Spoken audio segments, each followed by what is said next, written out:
మెఫీబోషెతు తను కాళ్ళు లేనివాడు, తను కుంటివాడు అయినప్పటికీ దావీదు ఆ ప్రపంచమంతటా మెఫీబోషెతు ఎక్కడున్నాడో వెతికి పట్టుకున్న తర్వాత ఆ మెఫీబోషెతు రాజు సింహాసనం దగ్గరకు వచ్చి, అయ్యా నేను ఎంతటి వాడను, నీ యొక్క సన్నిధానంలో నీ యొక్క రాజనగరులో నన్ను ఆ డైనింగ్ టేబుల్ దగ్గర లేకపోతే ఆ అన్నం తినే బల్ల దగ్గర నన్ను ఒక రాజకుమారులాగా కూర్చోమంటున్నావు, చచ్చిన కుక్క వంటి వాడునైనా నా ఎడల నీవు దయ చూపిస్తున్నావు అని చెప్పి ఎవరితో పోల్చుకున్నట్ట?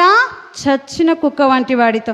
అటువంటి తృణీకరించబడిన జీవితము మెఫీబోషెతుకి 2 కాళ్ళు లేవు. అయినప్పటికీ అతను ఒక రాజకుమారు లాంటివాడు, యోనాతానుకు పుట్టిన కుమారుడు మెఫీబోషెతు. అయినప్పటికీ తన యొక్క జీవితం ఎలా అయిపోయిందంట? లోదేబారులో ఉన్నాడంట. లోదేబారులో ఆ ఎడారి ప్రాంతంలో తాను జీవిస్తున్న సమయంలో ఆ లోదేబారులో నుండి దావీదు ఎక్కడికి తీసుకొచ్చాడంట?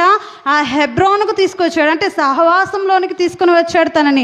ఆ యొక్క సహవాసంలోనికి తీసుకుని వచ్చి ఆ హెబ్రోన్లో ఉన్నటువంటి ఆ రాజనగరులోనికి తీసుకుని వచ్చి అక్కడ ఉన్నటువంటి తన యొక్క రాజకుమారులో ఒకనిగా ఎవరిని చేశారు? మెఫీబోషెతుని చేశాడు. ప్రియ సహోదరు